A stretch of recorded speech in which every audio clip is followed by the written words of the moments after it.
Bom, agradecendo a participação de Wilson Cavina, passamos agora para o senhor Adair Humberto Mussoi, presidente do Cirecon, de Caxias do Sul.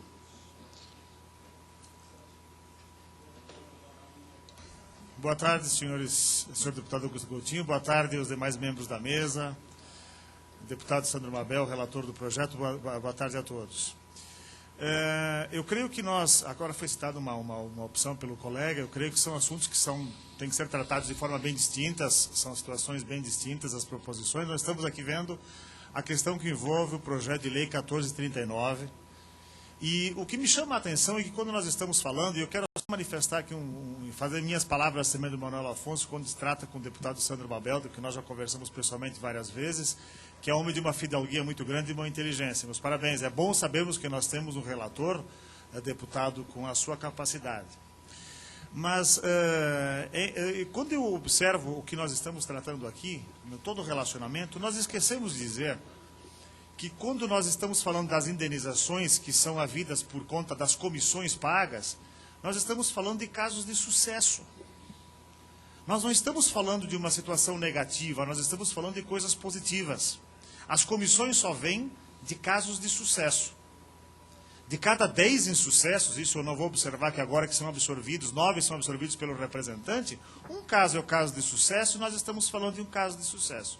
A legislação atual já permite, inclusive isso é importante, Edésio, lembrar, a legislação atual já permite aos representados que eles possam filtrar os pedidos, dar seu bel prazer. Tem uma série de condições contratuais que estabelece as condições com que a empresa pode ou não pode, ou vai receber esse pedido. Nós estamos falando de casos de sucesso. Nós não estamos falando de casos de insucesso. Nós estamos falando de coisas positivas, ou seja, vendas.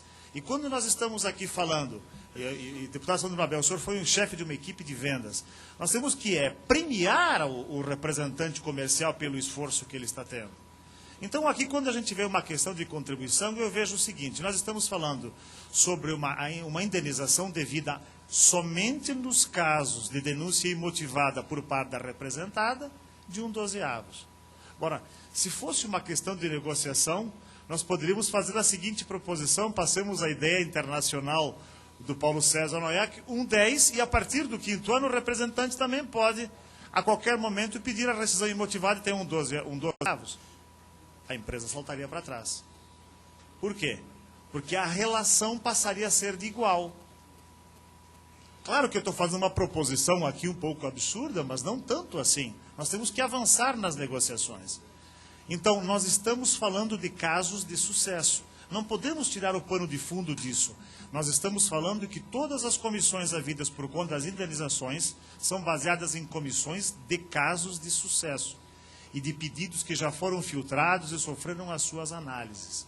Caso contrário, a proposição como ela está, ela vai fazer com que determinados representantes comerciais digam, bem, você tem que ser um bom representante por 5 anos depois, um médio ou medíocre.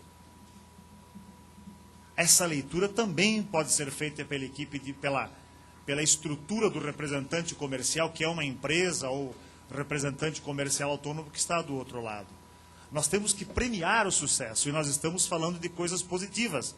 Nós estamos falando de indenizações a serem pagas em cima de condições que são frutos de sucessos e não insucessos.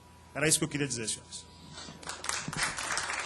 Bom, agradecemos a participação do senhor Adair e passo, eu acho que foi... Não, desculpe, é Désio que me pediu para depois o senhor Paulo César e nós finalizamos a audiência.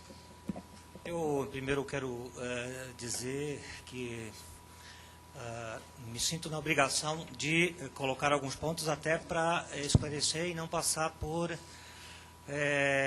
mal entendido ou expressões aqui que não foram bem compreendidas. E eu referi a primeira expressão que eu